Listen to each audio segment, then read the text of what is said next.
soldados le azotaron, su rostro abofetearon, y una corona de espinas por ti, por mí, le pusieron a Jesús. Y una corona de espinas por ti, por mí, le pusieron a Jesús.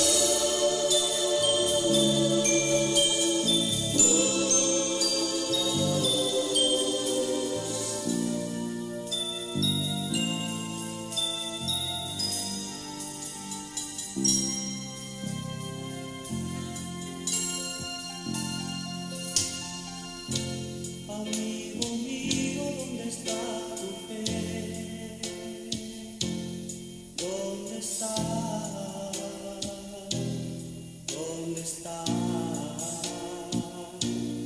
¿Dónde está? Allá en el monte Calvario, sus manos traspasaron, también sus pies clavaron.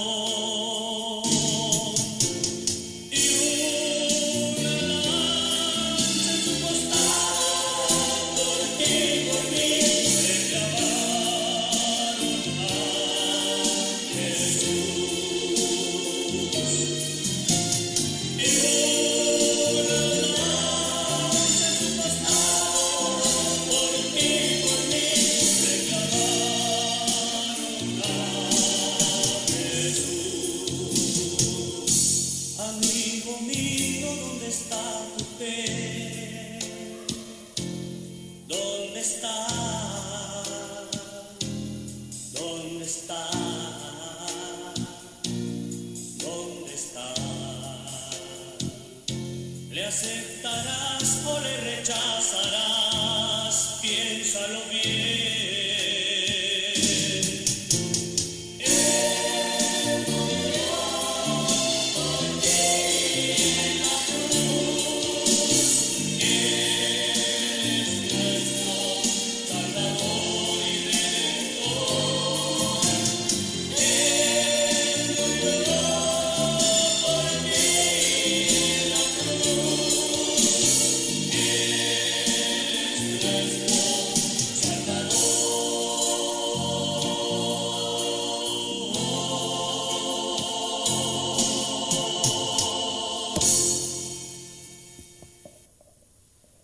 Buenas tardes, queridos hermanos. Pues con esta imagen y con nuestras disculpas por el retraso que tuvimos algunas situaciones, pero ya estamos aquí para transmitir esta pequeña meditación sobre la pasión de nuestro Señor, basada en las revelaciones de la beata Ana Catarina Emmerich, de donde se tomó la base para hacer la película de la Pasión que después realizaría Mel Gibson. Lo siguiente pues es una meditación sobre el acto de amor más grande que pudimos habernos imaginado, que es la muerte de nuestro Señor. Nadie tiene amor más grande que aquel que da la vida por sus amigos, y Jesús nos manifestó ese amor infinito hacia nosotros, dando la vida en la cruz.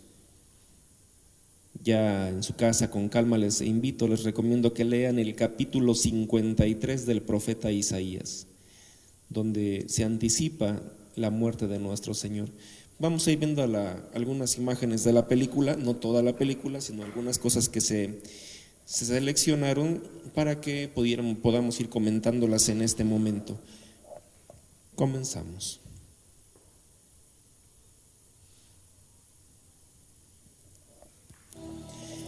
La película en este momento se sitúa en el Monte de los Olivos, cuando el Señor se toma como compañeros a Pedro, Santiago y Juan y van a orar un poco, porque la angustia que tiene el Señor pues es muy grande.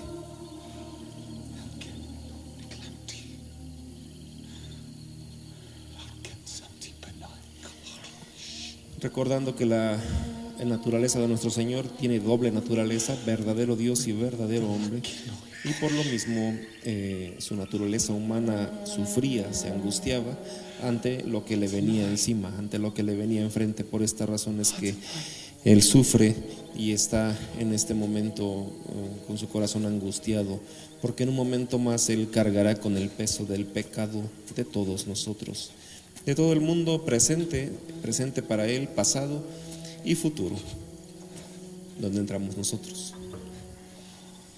Y qué triste que después de esa batalla que Él está librando, sus discípulos están durmiendo,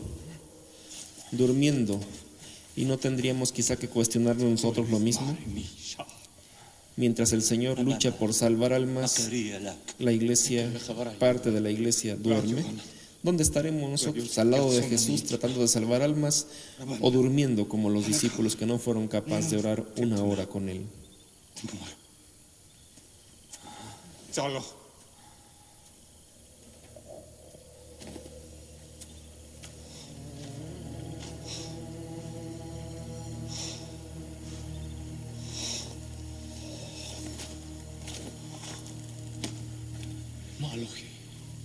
El desconcierto es grande entre los discípulos, no saben lo que le pasa al Señor. Pero pues él sigue adelante, ve a sus discípulos, vuelve otra vez al silencio, a la oración. Aquella es una noche diferente, aquella es una noche en que se está llevando a cabo nuestra salvación.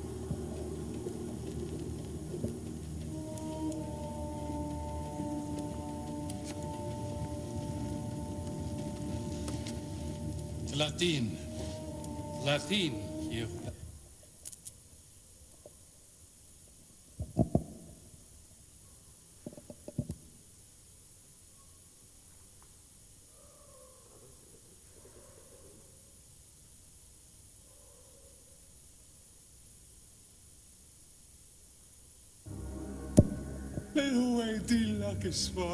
Que se haga tu voluntad, y no la mía.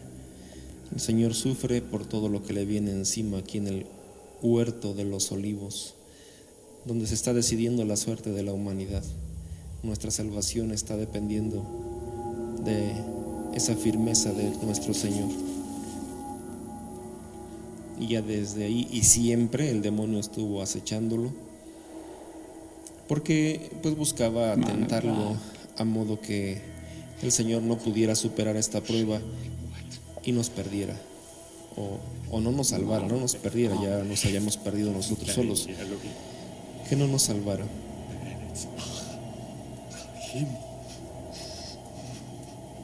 El Señor fue tentado, recuérdelo, en todo momento. Él sufrió muchas tentaciones, hasta el momento último de su vida en la cruz. Hasta ese momento tuvo que soportar la tentación de la altanería, de la soberbia, de los fariseos, de los saduceos. Y aquí el productor quiso recrear la imagen, y después en su casa búsquenle con calma, Génesis 3:15. Génesis 3:15, donde es un texto que se conoce como el protoevangelio, el primer anuncio de la salvación. Ahí el Señor le dirá, el Padre bueno dirá que la descendencia de la mujer un día aplastará a la descendencia de la serpiente. Y esto que vemos aquí pues es simbólico, pero que refleja lo que pasó. La serpiente que acechaba en todo momento a Jesús, el mal que acechaba en todo momento a nuestro Señor, pero que Él, tomando fuerzas de su Padre, de nuestro Padre bueno, se levantará y veremos ahorita lo que va a hacer.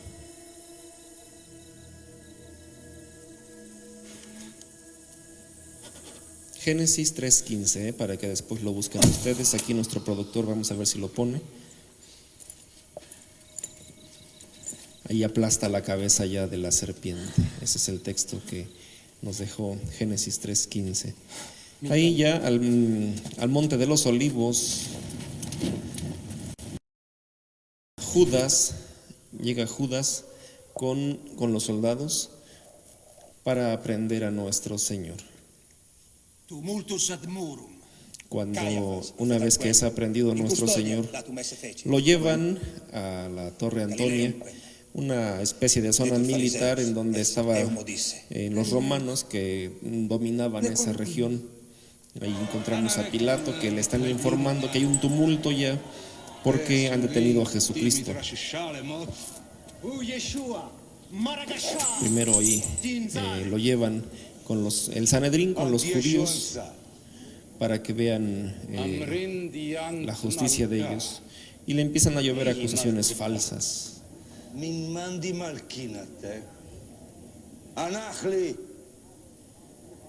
Antabar Y todo eso que el Señor no habla, que está guardando silencio, es para que se cumpla el capítulo 53 de Isaías, que el Señor fue llevado como cordero al matadero y que no abrió la boca. lama la temar divrat No abre la boca ante las acusaciones, ante las injusticias de lo que le están acusando. En silencio el na amer soporta todas esas burlas y ataques que la chusma, muchos de ellos pagados por los judíos, están dirigiendo contra él.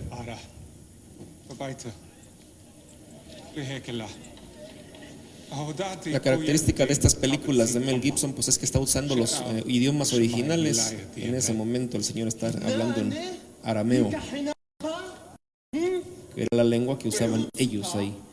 Se usaba mucho el griego, pero entre los judíos, y especialmente en el Sanedrín, no se usaba el griego sino el arameo, porque eran profundamente nacionalistas. Y ahí vemos a Judas que se le está yendo de las manos lo que él empezó.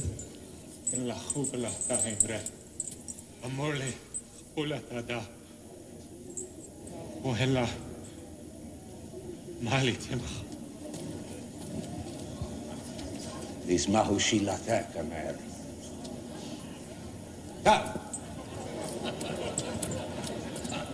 نيش مالهم Van a el Sanedrín, que es un grupo gobernante judío, كتبوت va a escuchar a los supuestos testigos que son pagados y que dicen solo mentiras.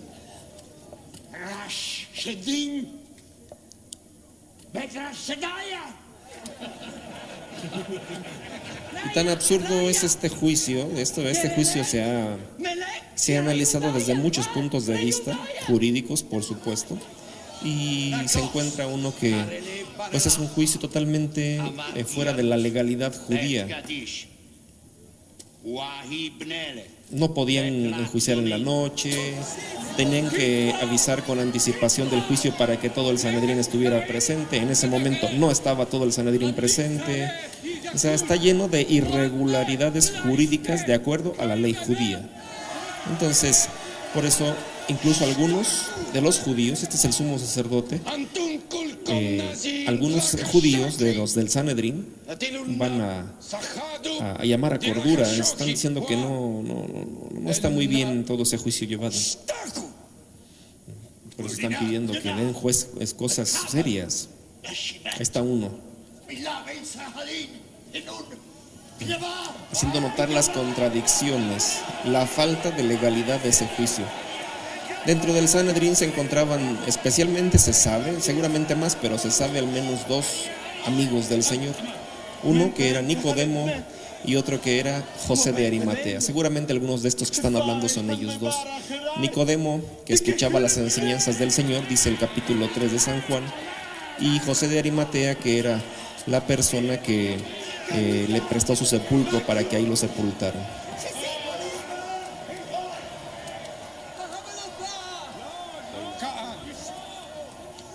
La gente en la mañana, por ejemplo, preguntaba, ¿Jesús no pedía limosna? No, porque no tenía necesidad. Como tenía gente rica, como amigos muy poderosos, ellos le apoyaban al Señor. Por eso nunca se ve que pidiera limosna, pero tampoco se ve que nunca le faltó algo, que le faltó algo nunca. Todo lo que él necesitaba, él lo tenía en ese momento. Una barca, un burro, que era lo que más podía usar un judío, inmediatamente lo tenía. Todo lo tenía a su disposición porque había gente muy poderosa que lo ayudaba en esta obra de la salvación, como Lázaro, José de Arimatea, Nicodemo. Ellos veían por sus necesidades. Cuando ve que ya se le sale todo esto de las manos, Judas está desesperado, no encuentra paz. Y aquí retomo alguna cosa. Al momento de la crucifixión, solamente San Juan quedó al pie de la cruz. Todos los demás se escondieron, dejaron solo al Señor. Pero en materia de traición nos centramos nuestra mirada en dos personajes, uno es Judas y otro es Pedro. Mirando a estos dos hombres podemos ver la situación o la actitud que debiéramos de tomar ante el pecado, la actitud de Judas o la actitud de Pedro. Judas no esperó, no confió en la misericordia de Dios, creyó que lo que él había hecho era tan malo que no podía esperar el perdón de nuestro Señor y por eso decidirá quitarse la vida. Por el contrario, el otro personaje que le falló al Señor, Pedro, sí confió en él. Pedro sí esperó en el Señor, confió en su misericordia y alcanzó con esto el perdón de sus pecados. Por ahí en el capítulo 21 de San Juan hay un texto muy interesante donde se habla de que Pedro, cuando se aparece Jesús, cuando fueron a pescar, Pedro se arroja al mar con su túnica ceñida a la cintura porque quiere llegar primero que los demás para hablar con el Señor. Se piensa que ahí fue el momento en que le pidió perdón al Señor, porque lo que sigue, ya cuando los discípulos llegan a la playa, capítulo 21 de San Juan, por ahí del 15 en adelante, versículo 15 en adelante, cuando llegan a la playa ya Jesús repone a Jesús como el pastor supremo de la iglesia. Ahí encontramos nuevamente a Poncio Pilato, que está hablando con su esposa.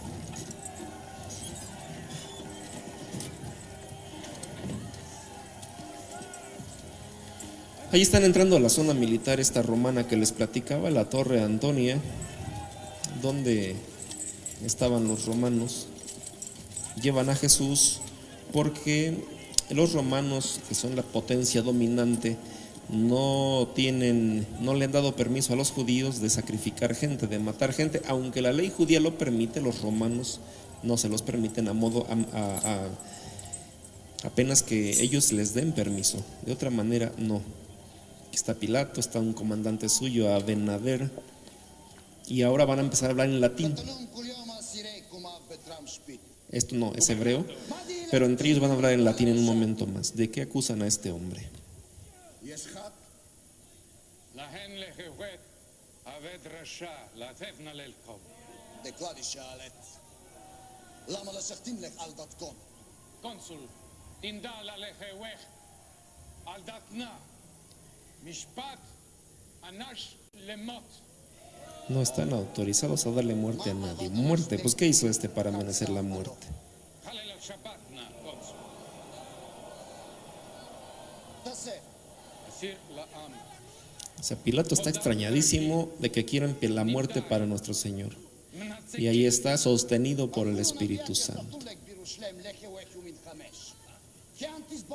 Fíjense, Pilato hace notar algo. No es el que ustedes aclamaron hace 5 días como su Mesías. Hay que tener cuidado. La misma gente que aclamó al Señor el domingo de Ramos como su Mesías, después fue la que pidió su muerte.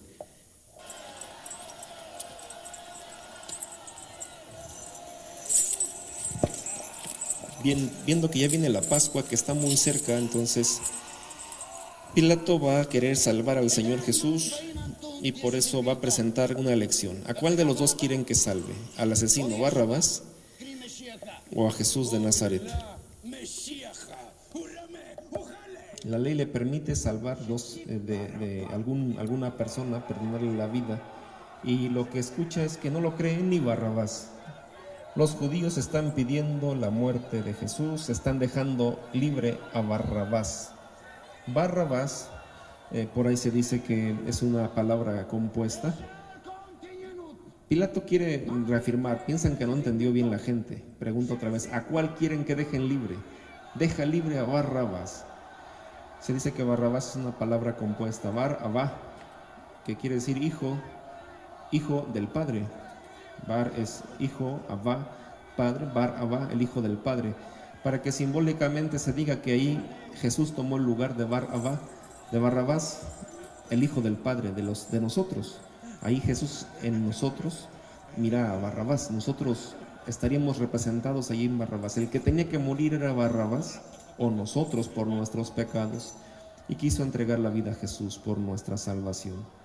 Cambiaron su vida de un inocente por este delincuente que nadie quería. Los propios judíos que pidieron su liberación, pues tampoco es que lo quisieran mucho, ¿no?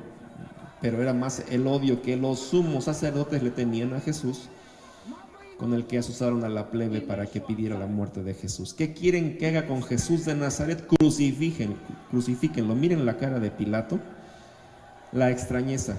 ¿Y eso por qué? ¿Por qué se extrañan? Aquí tenemos que tener en cuenta una cosa muy importante. Los romanos utilizaban la pena de muerte como una de las muchas penas de muerte que tenían, que por ahí entre su derecho diferenciaban entre penas duras, entre penas blandas de muerte, como si hubiera alguna blanda, pero había unas en que la gente moría rápidamente, como cuando colgaban a alguien, cuando lo decapitaban, la persona dejaba de sufrir en segundos o en minutos. La pena de muerte no tenía como finalidad en la cruz, no tenía como finalidad la muerte de la persona inmediata, sino que éste sufriera lo más posible. Esta pena no la inventaron los romanos, se piensa que los persas ya la usaban desde antes, siglos antes. Cuando empezó la crucifixión, los crucificados quedaban a una altura muy baja y los dejaban ahí para que se murieran desangrados el tiempo que aguantaran, según la complexión física de la persona. Se cuenta que en la noche llegaban las fieras del campo y mordían a los crucificados. Como en un acto de humanidad, los romanos levantaron más las cruces a modo de que los animales no pudieran llegar a morder a los condenados. Esta pena de crucifixión, si bien sí se aplicó en muchas ocasiones, era raro que se aplicara. Por eso es que Pilato se sorprende tanto que pidan la pena de muerte, porque no es común que se pida. Sí, hay ejecuciones, los ahorcaban, los colgaban, pero crucifixiones era rarísimo que se hiciera. Por eso dice que el que lo va a castigar, pero después lo dejará libre.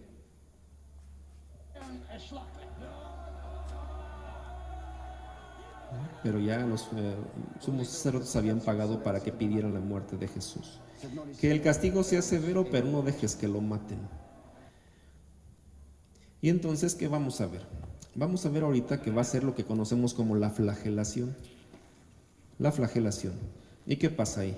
Pues que el Señor va a recibir un castigo superior al que la ley judía y romana permitían, con tal de que lo golpearan tanto que los judíos tuvieran compasión de él cuando lo vieran. Entonces lo que vamos a ver, esto tan durísimo, es lo que conocemos como la flagelación, lo que meditamos en los misterios dolorosos o en el Vía Crucis cuando se habla de la flagelación. Pues es esto, es golpear a nuestro Señor. Ahí están hablando en latín los soldados.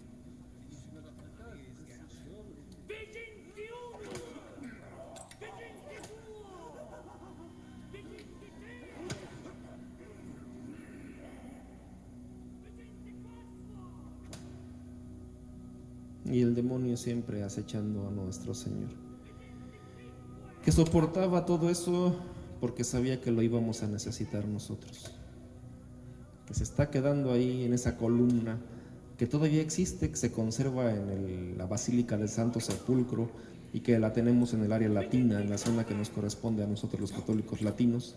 Ahí se encuentra esa columna donde nuestro Señor fue atado, donde soportó ese castigo por nuestra salvación. Ahí están los legionarios romanos. Ya, que se esperen un momento, pide el hombre ese, no sé qué sea, procurador, secretario, comandante, quién sabe qué sea, pero pide que se estén un momento en paz, que lo dejen descansar.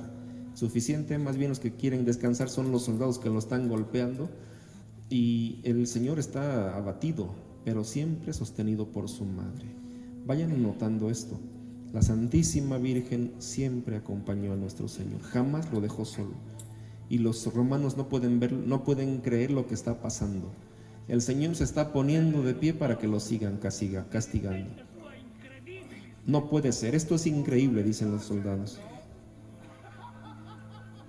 Y se burlan de los que lo están castigando, que no lo han podido doblegar. No puede ser, esto es increíble. Se levantó el Señor nuevamente. Cambien el castigo.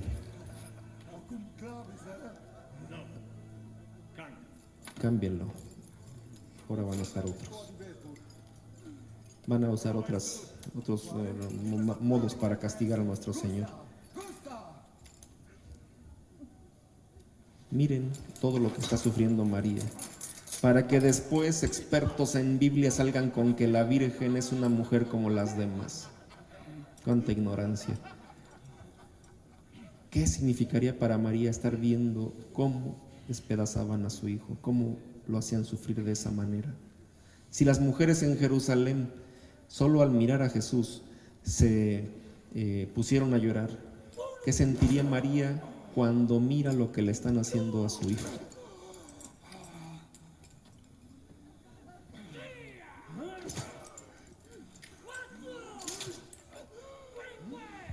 Aprovechemos esta semana, hermanos, aunque es difícil y diferente a todas las que hemos vivido. La contemplación de este misterio de la pasión de nuestro Señor nos ayude a cambiar de vida. Eso es lo más importante, cambiar de vida.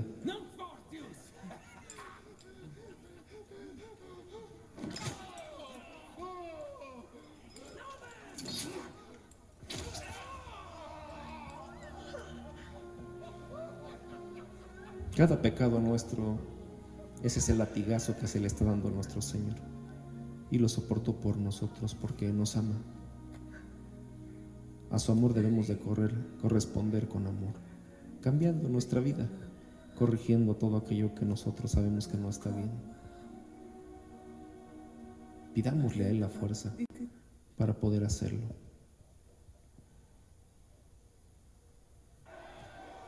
Después de que terminó la flagelación, llevarán al Señor ante Pilato otra vez para que Pilato lo presente ante la multitud, ante la muchedumbre, que cuando lo miran se espantan, pero no quieren ellos no quieren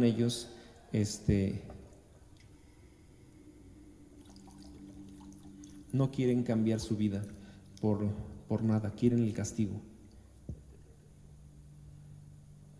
La imagen, la escena de la crucifixión va muy ligada a la última cena. Tomen y coman, esto es mi cuerpo que se entrega por ustedes. El cuerpo de Cristo se entregó en la cruz. Tomen y beban, esta es mi sangre. La sangre de Cristo se derramó en la cruz. La Eucaristía está íntimamente ligada a la pasión de nuestro Señor. Dice el profeta Isaías en el capítulo 53 que Él es una persona ante quien se vuelve el rostro, que quedó tan mal, su sufrimiento fue tanto, que las personas no aguantaban verlo, ante quien se vuelve el rostro, cuando volteamos la mirada, cuando no aguantamos mirar algo, cuando no nos es fácil mirar algo porque es muy desagradable, porque es muy duro, como nuestro Señor. O sea, por ejemplo, imagínense la coronación de espinas, ¿no? Lo que meditamos en el tercer misterio doloroso, en el Vía Crucis.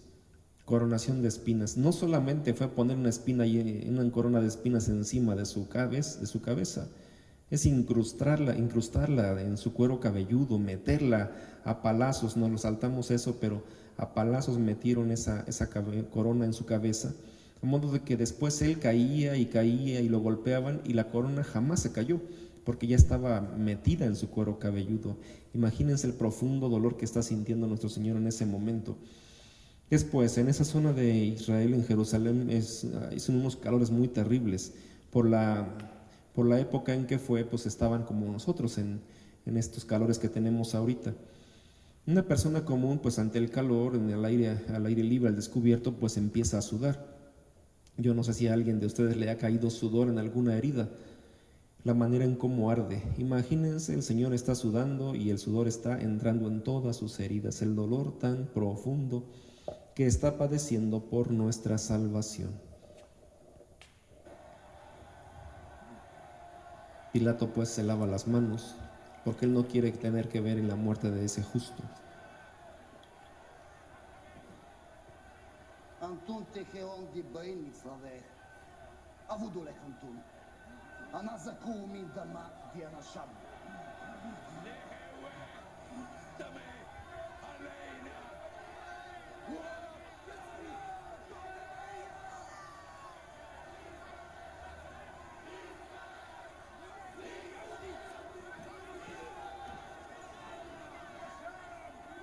Abenadem.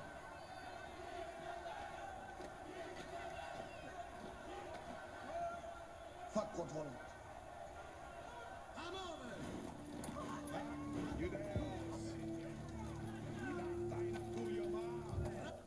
Aquí una cosa interesante, miren, Israel estaba dominado por un imperio que era Roma.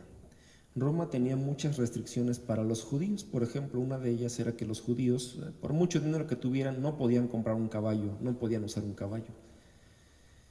La utilización de los caballos estaba reservada para los judíos. Por eso es que ahí en esa escena, por ejemplo, vemos a este comandante Abenader que va a caballo. Y vamos a ver después a los potentados de Israel, a los ricos, millonarios de Israel, van a ir en burro. Cuando el Señor entra a Jerusalén en burro, bueno, pues es por darnos una lección de humildad, pero también era porque nadie podía usar caballos de los judíos. Los romanos les tenían prohibido eso, y tengan en cuenta todo esto. El Señor todo lo que necesitaba lo tenía en el momento en que lo necesitaba. Un burro, ahí estaba el burro. Que era mucha la gente que estaba a la orilla de la playa y no podía predicar bien, necesitaba una barca, inmediatamente tenía la barca para poder anunciar el Evangelio. Nunca se ve que el Señor se haya detenido en alguna obra de evangelización porque no tuvieron manera de conseguir algo. Todo lo que necesitaba lo tenía en el momento, porque había gente que le ayudaba, había gente que se preocupaba para que él tuviera todo lo necesario, él y sus discípulos. Y para que, por ejemplo, les he comentado, tenía amigos que en todo momento estaban al pendiente de él en todas sus necesidades. Ahí ya los llevan hacia el Calvario.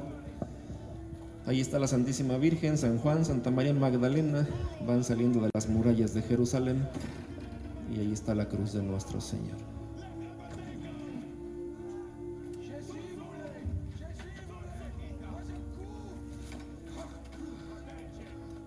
Según la sábana santa que se conserva en Turín, por los estudios que se han hecho, nuestro Señor mediría más o menos 1,80 m, 85 de alto, y era una persona fuerte. Suponemos que es así, porque Él era lleno de gracia, igual que la Virgen. Él no cometió pecado, y el pecado fue el que nos causó todo tipo de enfermedades, de degeneraciones, de cosas que hoy padecemos. Entonces, él era una persona muy saludable. Por eso es que está resistiendo todo este castigo, porque era una persona que estaba en cuestión de salud muy bien, y además muy joven, 33 años, que tenía 1,85 m de alto, y por eso las personas se extrañan en cómo ahorita va a cargar la cruz, una cruz que se ve inmediatamente, es de una manera muy compacta, que es muy pesada.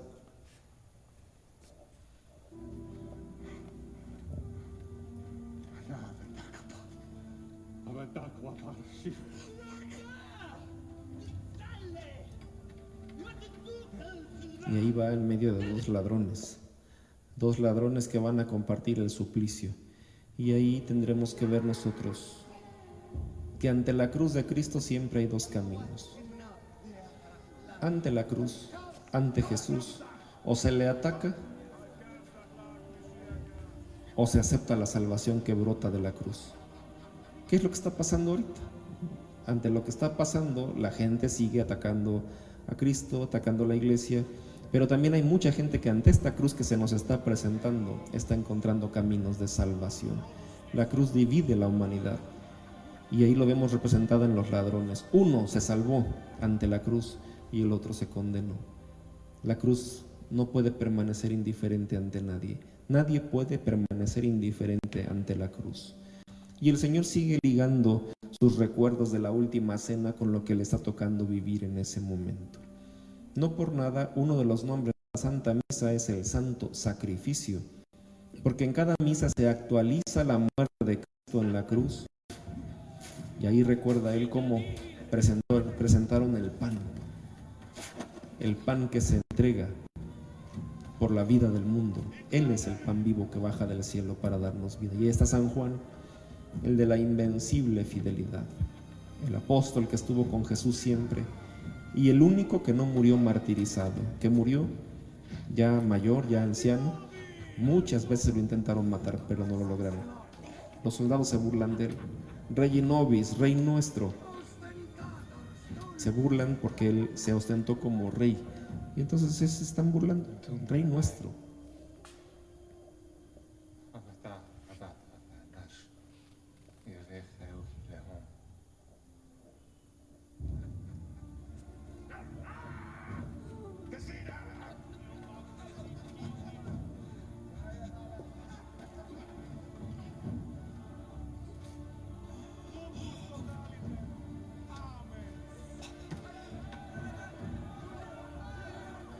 No hay amor más grande que dar la vida por los amigos. Ahí la escena que vemos pues es lo que conocemos como la crucifixión, o sea, fijarlo a la cruz. Eso quiere decir, lo van a fijar a la cruz primero y después ya levantarán la cruz, la pondrán en pie. Pero mientras es crucifixión, fijarán a nuestro Señor en esa cruz que en ese momento era un instrumento de maldición, pero después de la muerte de nuestro Señor se convertirá en el símbolo del poder de Dios. Dice la primera carta a los Corintios, capítulo 1, versículo 18.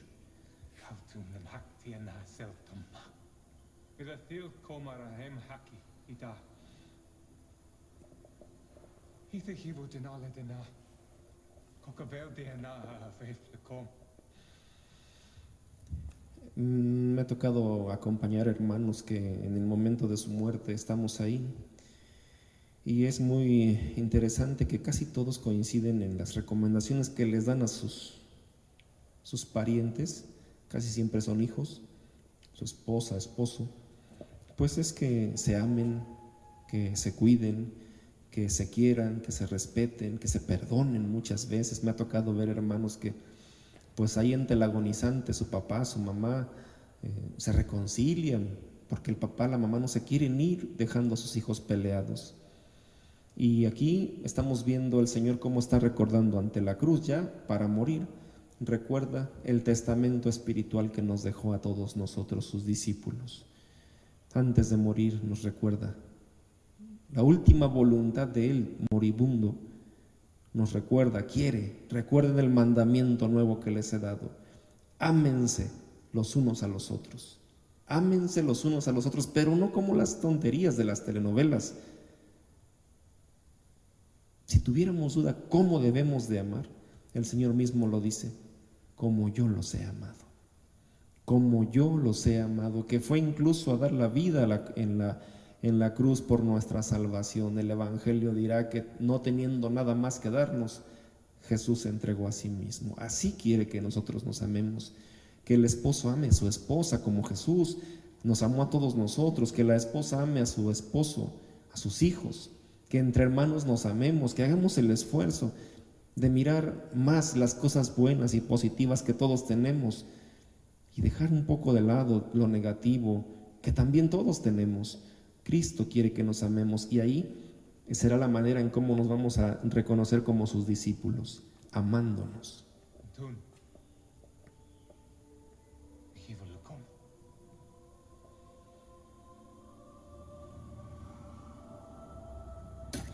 Imagínense los nervios que este clavo está atravesando, el dolor que le está produciendo a nuestro Señor, que lo está padeciendo porque te ama, porque pensó en ti, porque sabía cuánto íbamos a necesitar de su salvación.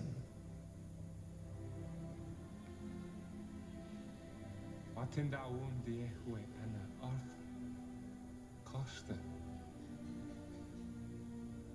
Chaim. Laite Nashalabalehin Biati. Jesús es el único camino al Padre, verdad y vida. Inferius.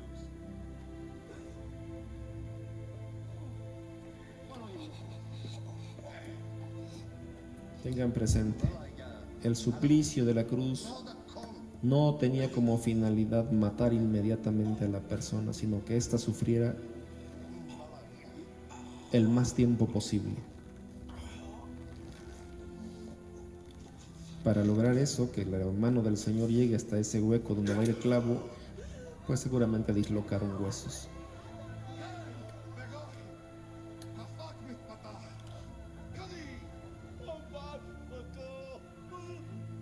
Y ahí en la cruz, Él seguirá clamando por el perdón de nuestros pecados. Por eso debemos acercarnos con confianza al Señor.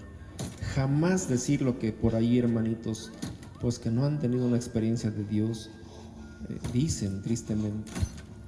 Yo los pecados que tengo, me decía un Señor un día, son tan grandes que ni Dios me los puede perdonar. Pero qué cosas no nos podrá perdonar Dios si todo se pagó ya en la cruz. Todo lo que nosotros hayamos hecho, el Señor ya lo ha perdonado en la cruz. ¿Qué falta? Que acudamos a pedir perdón, sabiendo que la misericordia de Dios la tenemos asegurada. Ahí, en ese momento supremo de la entrega de Cristo en la cruz a las 3 de la tarde, por eso después Él insistirá ante Santa Faustina, es la hora de la misericordia, en la que la misericordia se derramaba en la manera abundante sobre toda la humanidad. Cristo como una ofrenda se presentaba al Padre. Cristo era la ofrenda, Cristo era el altar y Cristo era el sacerdote. De ahí la fiesta de Jesucristo, sumo y eterno sacerdote. Cristo la ofrenda, Cristo el altar, Cristo el sacerdote. La ofrenda porque solamente Él podía satisfacer las ofensas que se le han hecho al Padre.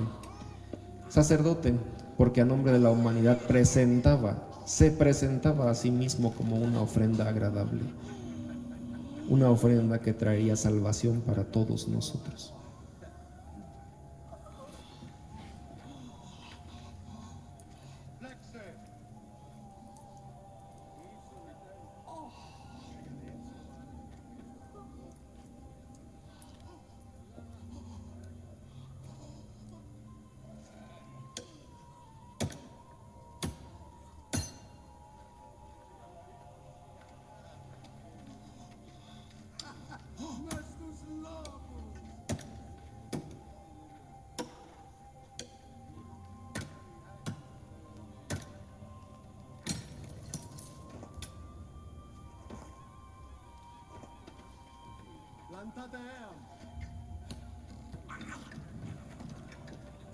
Plántenla. Hay que plantar la cruz, ya hay que pararla.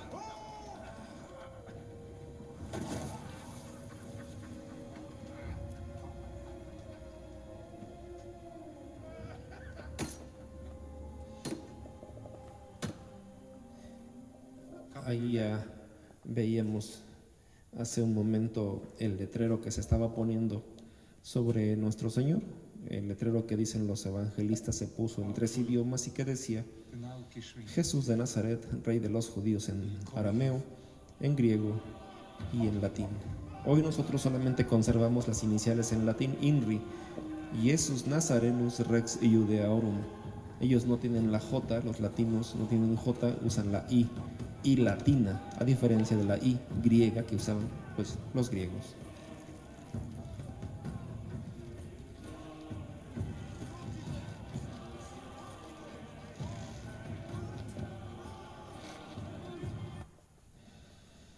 La primera carta de los Corintios, en el capítulo 1, versículo 18, San Pablo dice: el mensaje de la cruz no deja de ser locura para los que se pierden, pero para los que somos salvados es el símbolo del poder de Dios. Primera de Corintios 1, 18. Y después ahí mismo en el capítulo 1 también de la carta a los Corintios, de la primera, en el versículo 23 dice San Pablo, continúa diciendo San Pablo: mientras tanto nosotros proclamamos a un Mesías crucificado, para los griegos qué locura y para los judíos qué escándalo más grande.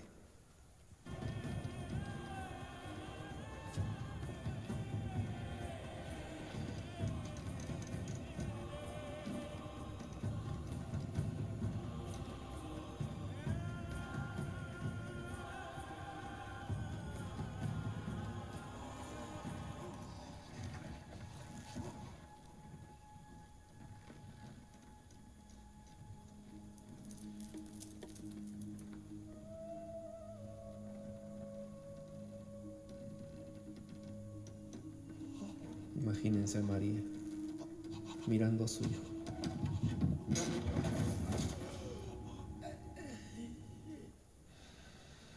También me ha tocado acompañar hermanos que han perdido hijos y es lo más doloroso que he visto. Perder a un hijo no es natural, incluso hemos platicado pues que eso ni siquiera existe una palabra para definir la muerte de un hijo. Cuando perdemos a un papá, a la mamá, quedamos huérfanos, somos huérfanos. Cuando un esposo, una esposa pierde al esposo o la esposa, que pierde a su cónyuge, es viudo o viuda. Pero cuando se pierde un hijo ni siquiera existe una palabra que defina eso porque no es natural. El dolor que pierden los padres, que se sufren los padres a la pérdida de un hijo, ante la pérdida de un hijo, es increíble, terrible, muy, muy feo, muy fuerte. Personas que como zombies han andado incluso hasta meses cuando han perdido un hijo. A eso súmenle que María está mirando cómo muere su hijo. Si es doloroso ver a un ser querido que está muriendo sin poder hacer nada por él, si es doloroso ver cómo se consume un ser querido y te toca nada más estar a su lado, no puedes hacer nada aunque quisieras de alguna manera poder ayudarlo y te toca estar viendo cómo hora con hora, día a día, se está yendo de tus manos. Imagínense, María se le juntan estos dos dolores. Está viendo morir a su hijito. Un día ella nos entregó un niño hermoso. La escena en Belén es hermosa, la Santísima Virgen, el Señor San José, presentándonos a Jesucristo. Pero miren cómo ahora María está asistiendo a la muerte de su hijo sin poder hacer nada por él, porque además sabe que su hijo debe morir por nosotros.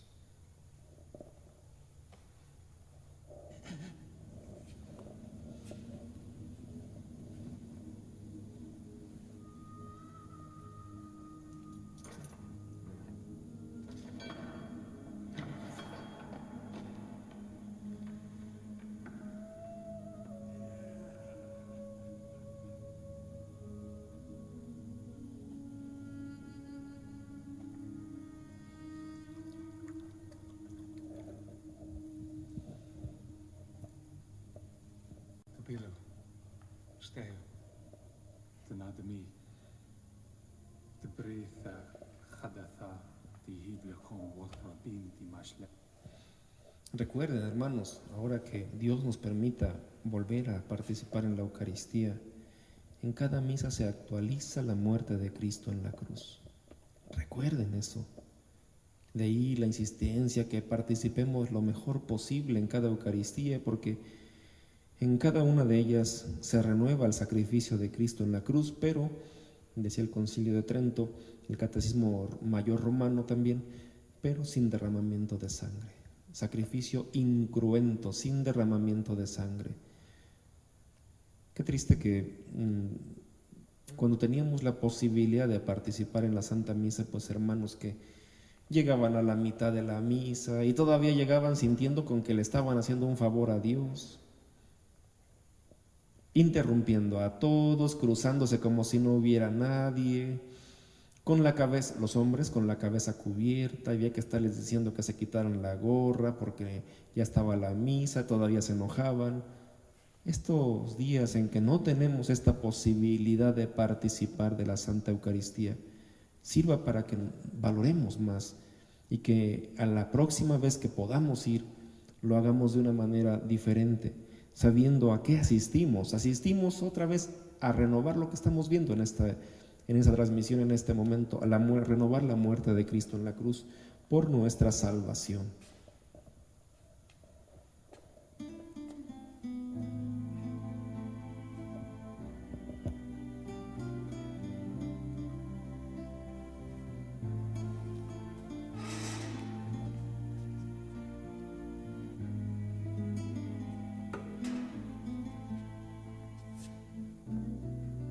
Te miro a los ojos y entre tanto llanto parece mentira que te hayan clavado seas el pequeño al que he acunado y que se dormía tan pronto en mis brazos, el que se reía al mirar el cielo y cuando rezaba se ponía serio. Sobre este madero veo aquel pequeño que entre los doctores hablaba en el templo, que cuando pregunté respondió con calma que de los asuntos de Dios se encargaba. Ese mismo niño,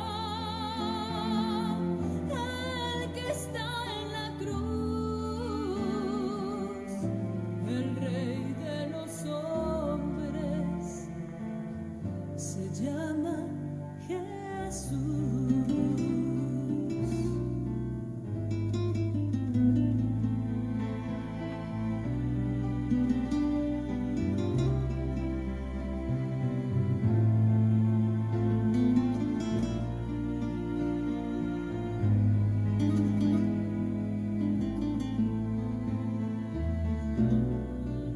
Ese mismo hombre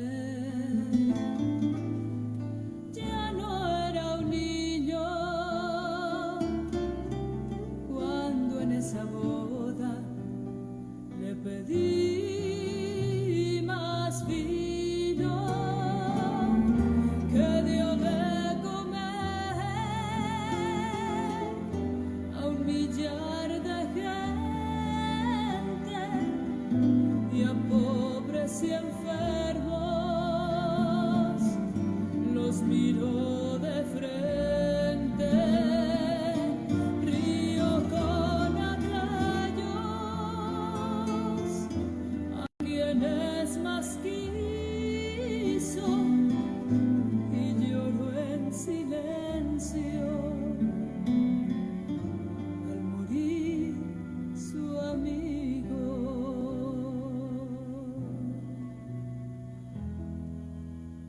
Ya cae la tarde,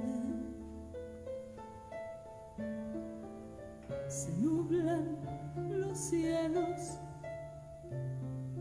pronto volverás a tu Padre eterno.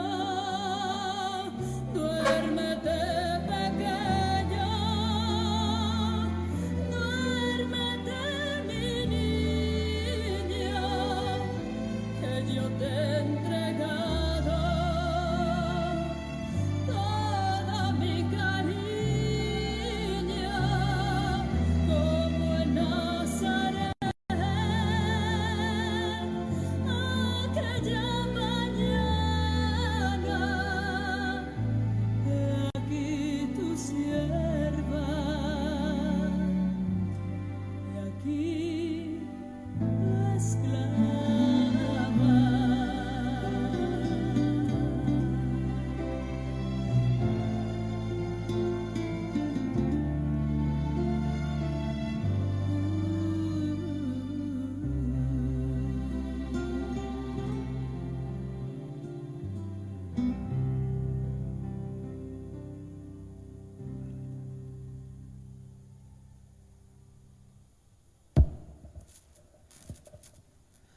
Les hacía mención hace un momento cómo en Belén la Santísima Virgen nos presentaba un niño que de rodillas los pastores adoraron, un niño que los magos venidos de Oriente de igual manera postrándose lo adoraron, un niño hermoso, bello. Nos entrega Jesús para que tiempo después nosotros se lo devolvamos. y se lo devolveremos así como está en esta imagen que se conoce como el descendimiento cuando le entregan el cuerpo de su hijo a María. Se lo devolveremos destrozado por nuestros pecados. Cuando el anciano Simeón, en aquella ocasión de la presentación de la Virgen del Señor Jesús en el templo, cuando el anciano le dice a María: y a ti una espada te atravesará el corazón, de ninguna manera estaba bromeando, de ninguna manera el anciano estaba hablando metafóricamente, no, estaba hablando muy en serio. Por eso el Espíritu Santo permitió que se escribiera eso de esa manera: una espada te atravesará el corazón. Toda la vida de María al lado de Jesús fue de sufrimiento, desde su concepción, desde que el ángel le viene a anunciar la salvación. Toda la vida fue sufrimiento hasta el momento de la cruz. En el momento de la cruz terminará el sufrimiento para Jesucristo con la muerte, pero María enfrentará un nuevo sufrimiento, la soledad. Al no tener más hijos, quedará sola y llevará a su casa el discípulo Juan, el discípulo amado. Vivirá sin su hijito amado, pero acompañada de sus hijos, de la iglesia, que le tocará mirar cuando los empiezan a matar. Primero que mirará será San Esteban, después a Santiago. Empezarán a matar a los discípulos. Nos empezarán a matar. Por eso que alguien decía que a las 4 notas de la verdadera iglesia que el credo menciona, una, Santa, Católica, Apostólica, se debería añadir una nota más que es perseguida. La iglesia siempre ha sido perseguida y María siempre ha estado a nuestro lado. Mirando esta canción y un poco lo que hemos visto aquí de ella, yo les invito también, si ya les invité a que amemos más la Eucaristía, que con el mayor respeto posible participemos en adelante, ahora miremos a María y no tengan miedo de amarla. No cedan a las tentaciones, a las presiones de los protestantes que viven engañados, despreciando a nuestra Madre Santísima, insultándola, o de malos católicos también, malos católicos que dejan de lado a María. No teman, hermanos, ustedes amar a María. Jamás la amaremos como la amó Jesucristo. Guárdense bien en su corazón esto. Nunca amaremos a María como la amó su propio Hijo. Y después también quiero que recuerden otra cosa, queridos hermanos, hijos de la iglesia. Cuando Dios quiere hacer a alguien santo, lo hace enamorado de María.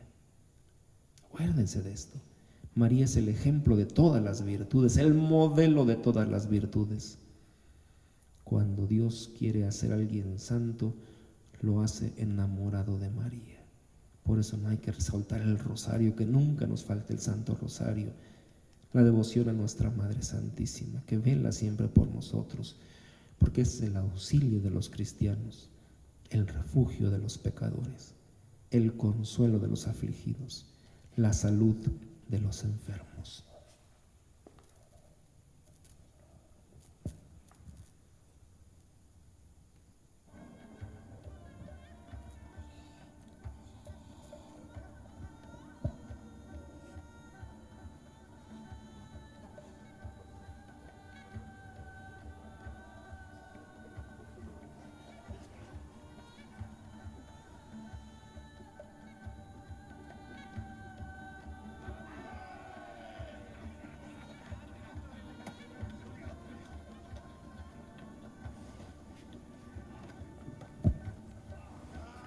Se están jugando las suertes en los dados.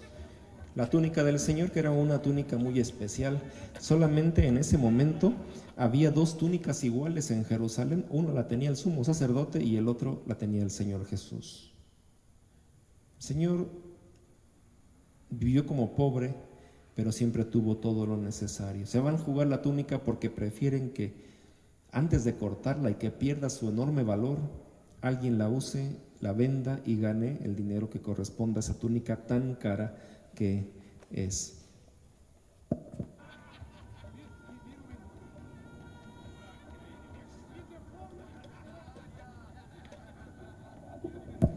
A la hora de nona el cielo se nubló, dice el Evangelio. A eso de las 3 de la tarde se empezó a nublar y ahí comenzará la conversión de Roma. Los primeros en convertirse, algunos de ellos eran soldados romanos, que mirarán con admiración todo lo que está pasando.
Somebody.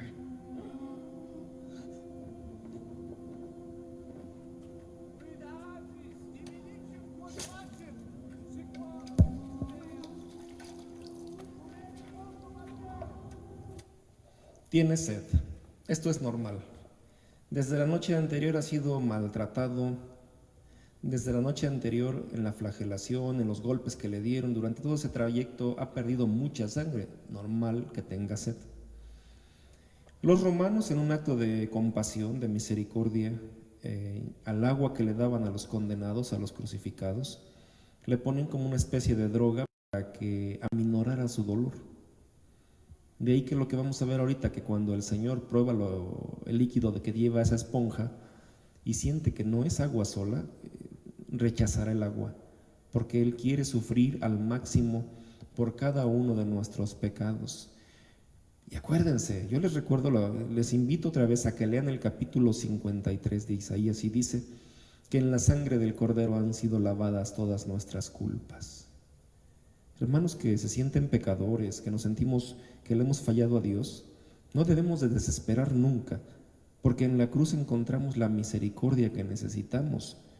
Más bien, a los que han escrito, a los hermanos que se han acercado, yo les felicito que reconozcamos nuestras culpas. Reconocer que nos equivocamos y que necesitamos de Dios. Él siempre está dispuesto a ayudarnos. Recuerden, hermanos, que Él vino no por los justos, sino por los pecadores. Que Él dijo que no necesitan el médico los que están sanos, sino los enfermos.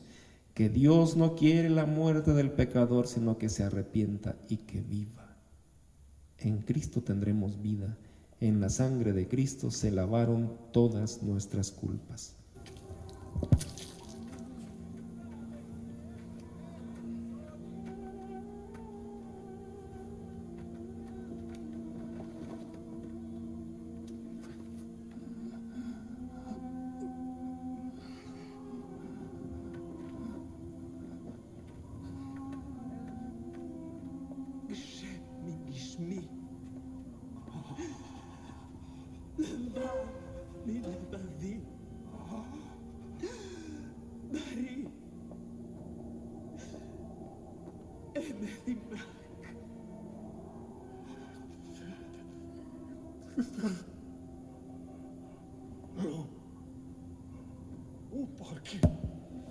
Qué hermoso, porque ahí nos entrega como hijos a María, de María. María pasa a ser nuestra madre ahí en la cruz. En la persona de Juan, todos recibimos a María como madre nuestra. Y María nos recibe como sus hijitos. Y por eso nos va a cuidar siempre. Y se preocupará por nosotros. Y siempre estará dispuesta a interceder por nosotros ante su Hijo.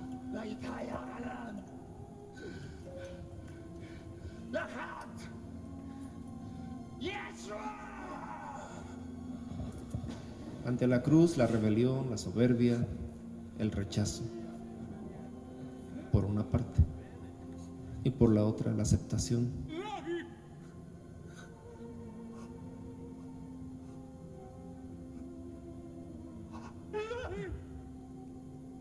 Dios mío, Dios mío.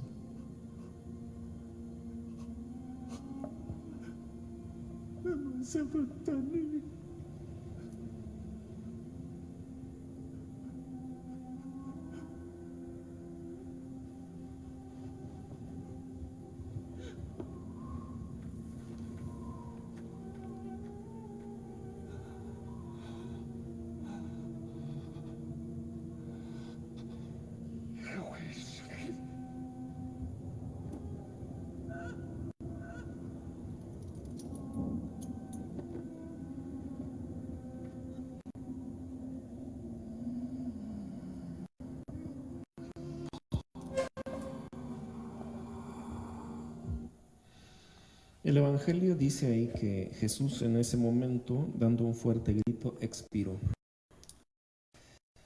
Seguramente esto fue alguna cosa de estilo que usaron ellos, porque por la manera en cómo estaba nuestro Señor colgado en la cruz, le costaba mucho trabajo respirar. Era difícil que diera un fuerte grito. Pero ¿por qué lo escribieron así?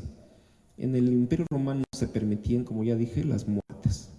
Incluso los combates a muerte, los que hacían con los gladiadores, que se llaman así porque usaban espada. Espada en latín es gladius.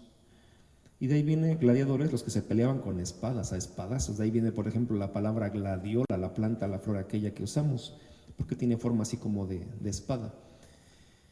Cuando peleaban los gladiadores, como no había una manera de que el público espectador pudiera darse cuenta de que uno ya había vencido al otro, ¿cómo manifestaban su victoria? Pues el que ganaba, el que mataba al otro, y generalmente iba y se paraba encima de él, para que todos vieran que ya el otro estaba muerto y ya ni se defendía, y daba un grito de victoria, un grito de triunfo, un fuerte grito, lo más que podía. Un grito fuerte que salía de la convicción de que él había estado a punto de morir y había ganado, quedaba vivo. Y entonces daba ese fuerte grito. Cuando en el Evangelio dice que el Señor da un grito, es para poder representar su victoria. Con su muerte gana. ¿Y cómo gana? ¿Y a quién le gana? Con su muerte vence al demonio. El demonio ya no tendrá ninguna oportunidad de tentarlo. El Señor ha vencido. El Señor ha triunfado. Ahora, con su muerte derrota al demonio y en la resurrección derrotará la muerte. De ahí que en la secuencia de la resurrección, en el domingo de resurrección, bellamente nos vamos a escuchar ese día, se nos lea la secuencia, vamos a escuchar una parte que dice: lucharon vida y muerte en singular batalla, y muerto el que es la vida, triunfante se levanta. Fíjense qué hermoso. Muerto el que es la vida, Cristo. Yo soy el camino, la verdad y la vida. Muerto el que es la vida, triunfante se levanta. Ha vencido a la muerte.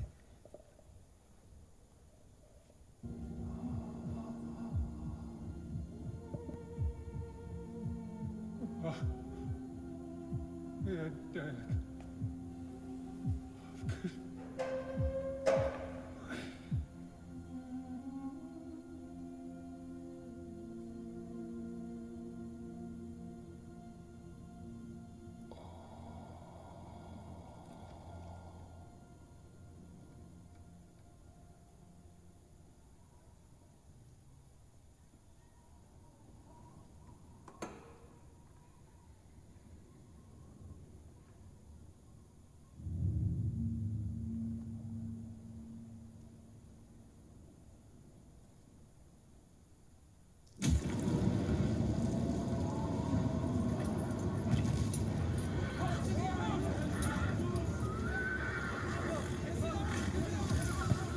Cuenta el Evangelio que ante la muerte de Jesús hubo un temblor muy fuerte que cimbró todo,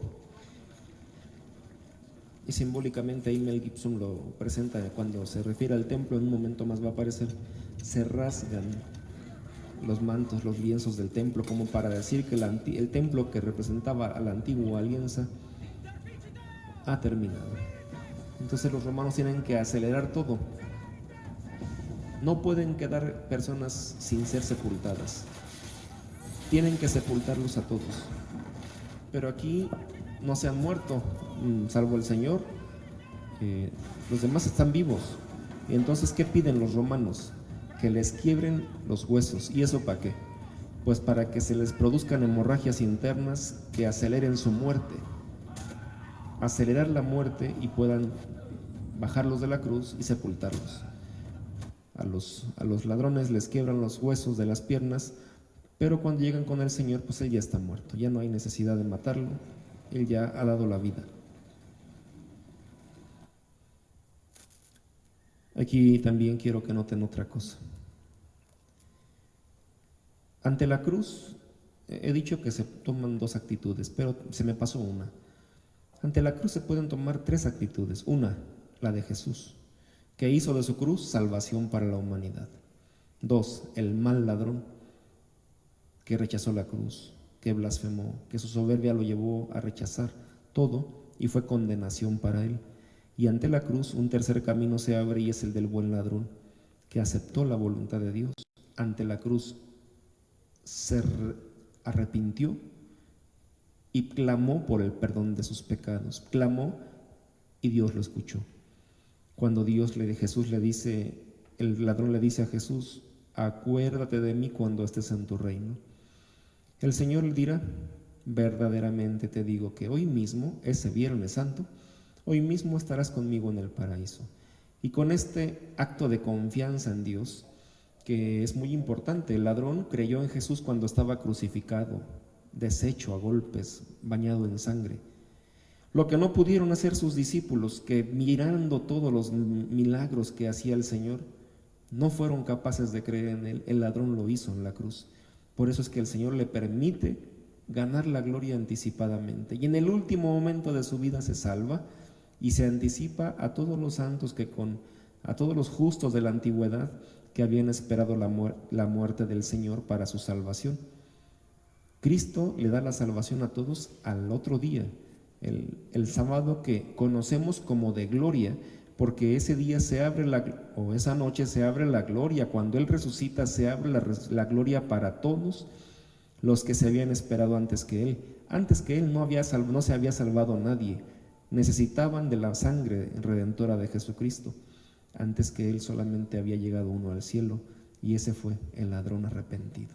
Que nunca falte en nuestro corazón el arrepentimiento para acercarnos a Dios y llorar nuestros pecados.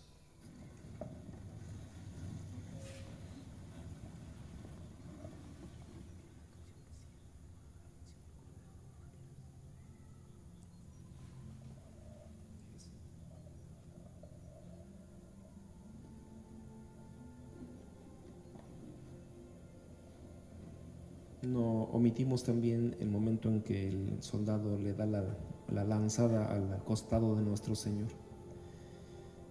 Esta imagen es de cuando brota de su costado sangre y agua. Nos tiene que llevar a la fiesta de la misericordia, el segundo domingo de Pascua. La fiesta de la misericordia, de su costado herido brota la misericordia y el perdón para toda la humanidad.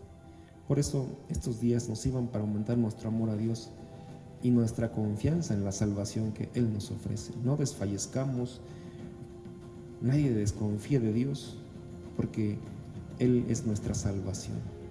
No tengan miedo, no tengan desconfianza. Él quiere nuestra salvación, no quiere la muerte del pecador, sino que se arrepienta y que viva.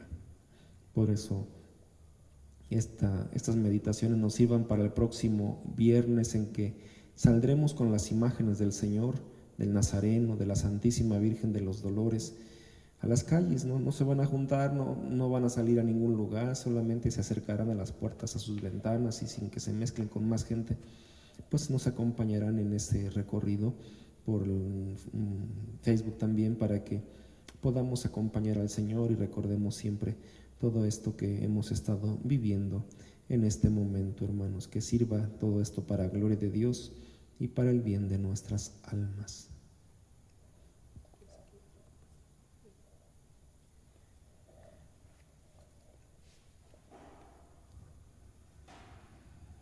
Te adoramos, oh Cristo, y te bendecimos que por tu santa cruz redimiste al mundo y a mi pecador. Concluimos con este siguiente texto tan hermoso.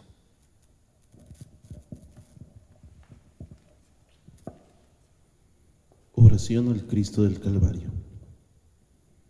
En esta tarde, Cristo del Calvario, vine a rogarte por mi carne enferma, pero al verte, mis ojos van y vienen de tu cuerpo a mi cuerpo con vergüenza.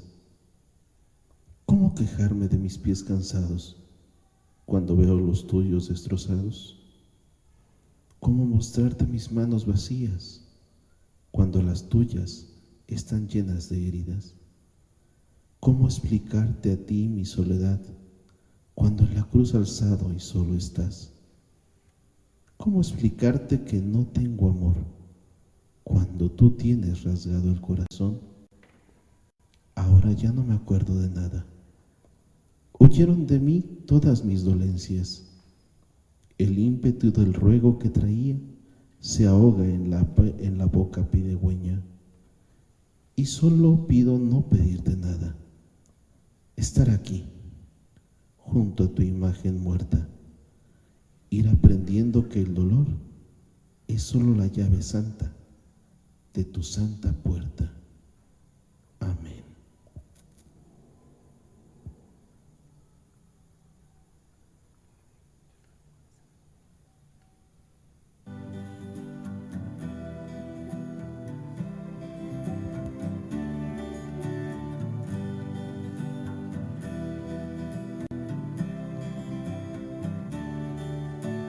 Toda la tierra te alabe, Señor, te alabe la luna y el sol.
Pidamos por los médicos y por los moribundos, por todos nuestros hermanos que luchan para defendernos, para ayudarnos en contra de esta pandemia. Que Dios los proteja a cada uno de ellos. Y pidamos también por los que hoy serán llamados a la casa del Padre. Padre nuestro que estás en el cielo, santificado sea tu nombre. Venga a nosotros tu reino, hágase tu voluntad en la tierra como en el cielo. Danos hoy nuestro pan de cada día y perdona nuestras ofensas como también nosotros perdonamos a los que nos ofenden. No nos dejes caer en tentación y líbranos de todo mal. Amén. Dios te salve María, llena eres de gracia, el Señor está contigo. Bendita eres entre todas las mujeres y bendito el fruto de tu vientre Jesús. Santa María, Madre de Dios, ruega por nosotros los pecadores, ahora y en la hora de nuestra muerte. Amén. Gloria al Padre, gloria al Hijo y gloria al Espíritu Santo, como era en el principio, ahora y siempre, por los siglos de los siglos. Ahí donde nos están siguiendo en la transmisión les voy a dar la bendición. El Señor esté con ustedes. Y la bendición de Dios Todopoderoso, del Padre y del Hijo y del Espíritu Santo descienda en todos ustedes, en nuestra parroquia, en sus familias, en las comunidades en donde nos están siguiendo en esta transmisión. No solo nos están siguiendo aquí en Tejalpa, sino en muchos lugares. Que Dios bendiga a todos ustedes en todas sus comunidades, sus familias, sus trabajos, ocupaciones, y les conceda la abundancia de su paz. Que tengan buena noche, hermanos. Gracias por acompañarnos. En un momento más pondremos el anuncio de la Santa Misa de mañana para que nos hagan llegar sus intenciones. Dios nos siga bendiciendo. Buenas noches.